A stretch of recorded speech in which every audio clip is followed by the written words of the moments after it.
you believe in ghosts? Do you think ghosts really exist, or are they merely a figment of an overactive imagination?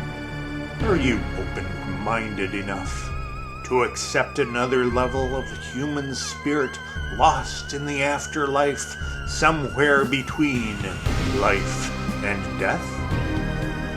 Somewhere between existence and eternity.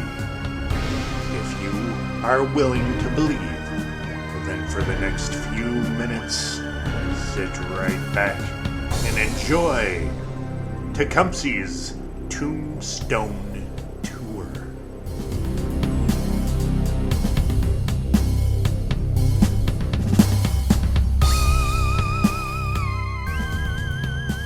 Welcome to Tecumseh, Michigan, where Brookside Cemetery is planted near the dead center of town.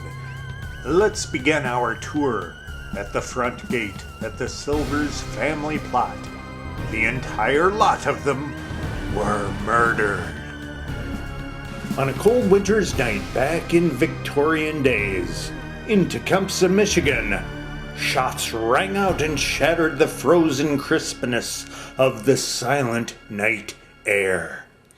The date was February 16th, 1889, at the small house on the corner of Evans and Cummings Streets.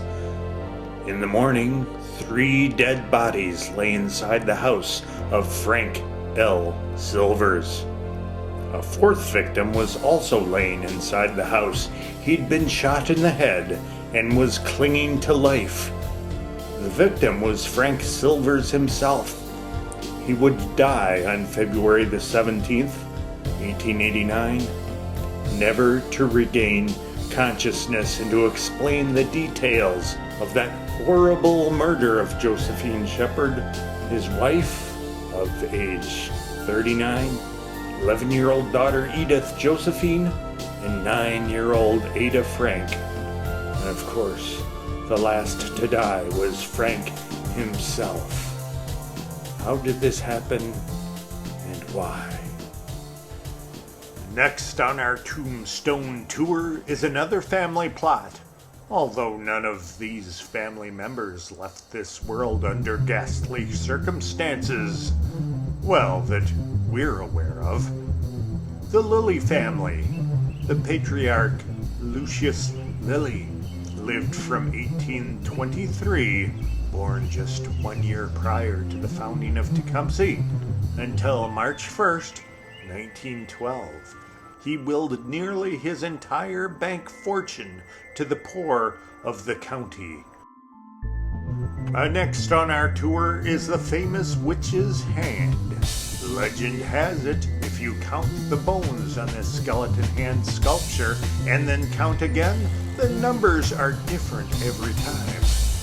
Now, we didn't believe it either, so we found the gravestone seen here. And look, the size and shape seems to match my own hand. But then we noticed something really weird.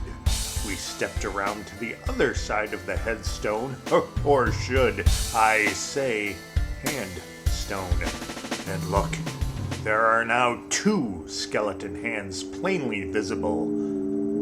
Then we counted the bones. When we came back the next morning, sure enough, it was true. The numbers did not add up. Well, if you don't believe us, well, come right over and see for yourself. Now, looking up from the witch's hand, we can clearly see our next plot, the witch's chair.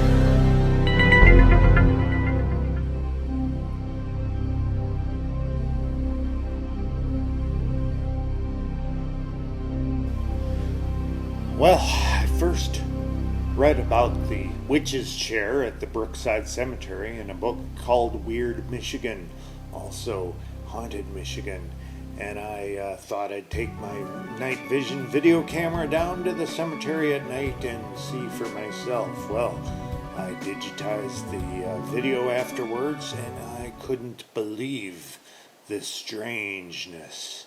Well, as you can tell by watching the film yourself on YouTube, It kept rolling focus. It kept the camera acted very strangely. Well, my first reaction was something's wrong with the camera.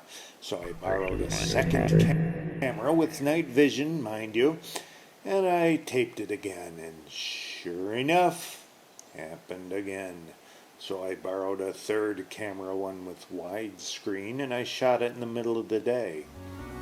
And the same exact anomaly occurred. Very strange, very weird.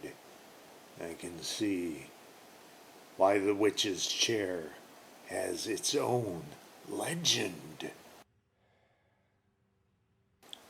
Hey, we even found Waldo! Well, so the next time you go jogging through the cemetery, or simply hold your breath as you pass, just remember, everybody there was once somebody's father, somebody's son, somebody's mother or daughter, with a story to tell. And who knows? Ghosts might just hang around long enough so that others can listen to their story.